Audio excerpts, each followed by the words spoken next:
They bullied and bullied. They tried to make me go away. It was unbelievable. Then they tried to sneak in a 5 decibel noise increase. And they rewrote their directive, the noise control directive, to match Encana's non-compliance. And I pointed out everything they did. And they got, I guess, a little mad at me.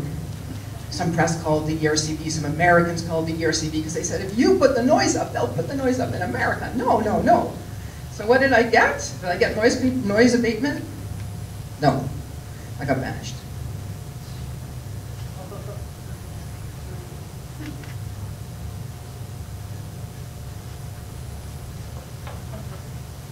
This is for real. There's the letter. They copied the RCMP. I promptly wrote, I'm a scientist. I thought, oh, they must have me mixed up with somebody else. So I wrote them and said, under what law did you do this? Can you please provide me some documented evidence of my crimes? And in the meantime, I had found out my water was too dangerous. It was dangerous to contaminate. And had some press do some interviews, and my letter to the ERCB sent, signature required, came back in the mail, in my mailbox, on this day. And that hit the front page. So where's my regulator? Where is my suck and blow at the same time regulator? Well, the management stuck.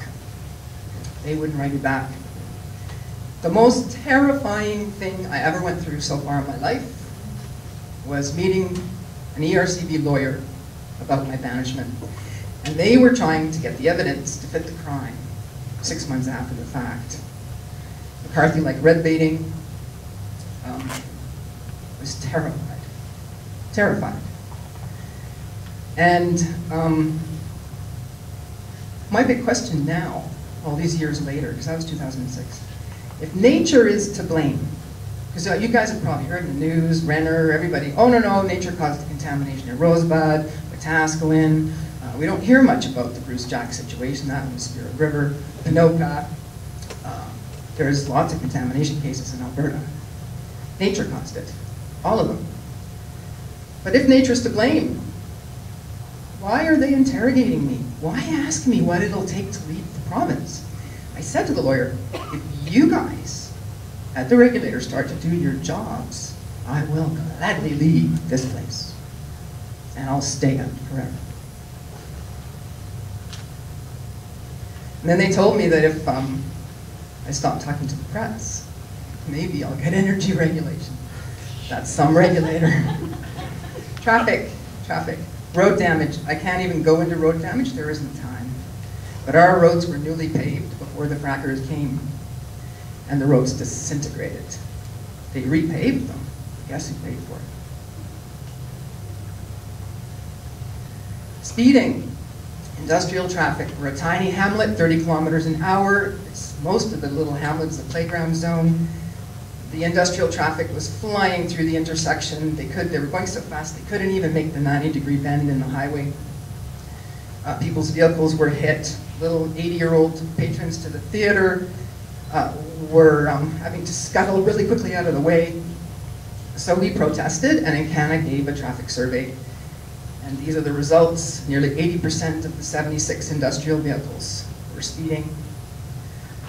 The high speed was 78. I went to talk to the guys doing the monitoring, and they were still in shock when I got there, because that driver, it was a foggy morning, and a little girl had just crossed the highway to catch the bus. And the driver flew through the 30-kilometer zone. Just a few minutes earlier, she would have been hit.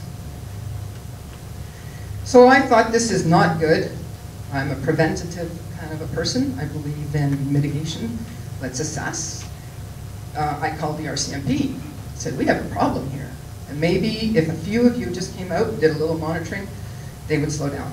The word would get out pretty fast. And they told me that they had no one to send because of the premier's cutbacks. This photo, I showed this a few years ago. Encana's response to their study, they put up their own traffic sign.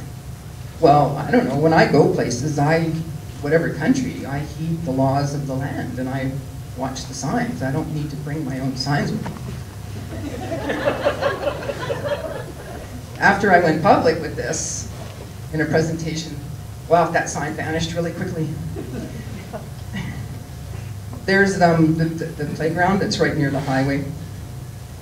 And another thing in Canada did was they then moved the playground and put it in a cage and donated money.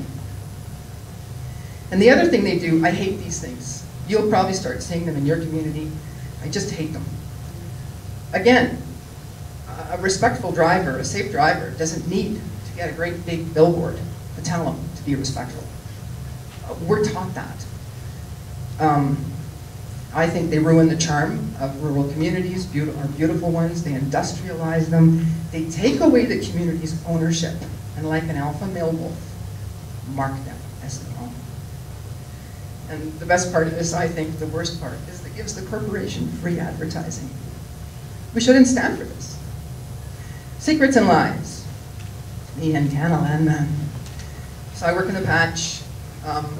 All of a sudden, numerous landowners and residents of the hamlet were coming to me for help, bringing me this inappropriate one-page document that Encana's Landman wanted them to sign. And they said they won't answer my questions. We're worried at CBM, and they had so much water contamination in the States, and so many impacts. We want to know if this is for CBM. The document was to give blanket approval for increased number of wells. Why not consult with the community? So,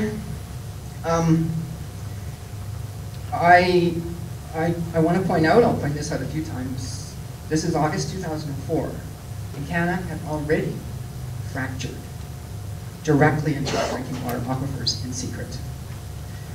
I've read some of the articles in your local papers here, and I had to sadly laugh, because you're getting the same stories we got at Rosebud. Oh, no, we'll be way, way, way below your drinking water aquifers. In fact, we're gonna be way below the impermeable layers. So there won't be any gas migrating into your water. There was an Encana land manager's phone number on the document. I called him, I said, I work for you guys right now up in Northeast BC, I'm consulting for you.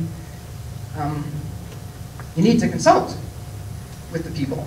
They're scared. Explain to them what you're doing. Give them your plans. Tell them what all the traffic's all about. Tell them what this document's about. And he said, if we can get everybody to sign, we don't need to consult.